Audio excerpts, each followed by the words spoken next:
ફળોનું સેવન એ આપણા સ્વાસ્થ્ય માટે ખૂબ જ ફાયદાકારક માનવામાં આવે છે. ફળોના સેવનથી આપણા શરીરને અનેક પ્રકારના સ્વાસ્થ્ય લાભો થતા હોય છે, પરંતુ દાડમ ખાવાના આપણને અનોખા જ લાભ મળે છે.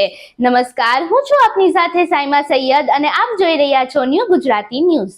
દાડમ ખાવું ખૂબ જ ફાયદાકારક સાબિત થાય છે. તેના સેવનથી ઘણી બીમારીઓ પણ દૂર થાય છે.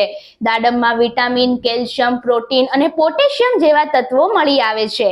તમારે તેને તમારા સવારના નાસ્તામાં ચોક્કસપણે સામેલ કરવું જોઈએ. દાડમ તમારા શરીર માટે ખૂબ જ ફાયદાકારક છે. જો તમારા શરીરમાં લોહીની ઉણપ છે તો તમારે તેનું સેવન કરવું જોઈએ. તેનાથી શરીરની નબળાઈ પણ દૂર થાય છે. સ્વસ્થ હૃદય જાળવવા માટે તમારે દરરોજ દાડમનું સેવન કરવું જોઈએ. તમારે દરરોજ એક દાડમ ખાવું જોઈએ. ડાયાબિટીસના દર્દીઓએ દરરોજ દાડમનું સેવન કરવું જોઈએ. તે બ્લડ શુગર લેવલને કંટ્રોલ કરવામાં પણ ખૂબ મદદરૂપ બને છે. દાડમ શરીરમાં સોજો ઓછો કરવાનું પણ કામ કરે છે. માટે તમારે દરરોજ ઓછામાં ઓછું એક દાડમનું સેવન કરવું જોઈએ. આમ કરવાથી તમારા શરીરનો સોજો દૂર થાય છે. આ ઉપરાંત તે રોગપ્રતિકારક શક્તિને પણ મજબૂત કરે છે અને તમારા શરીરને મજબૂત બનાવવામાં ખૂબ મદદરૂપ સાબિત થાય છે. આમ દાડમનું સેવન કરવાથી તમે તમારા સ્વાસ્થ્યને સ્વસ્થ બનાવી શકો છો.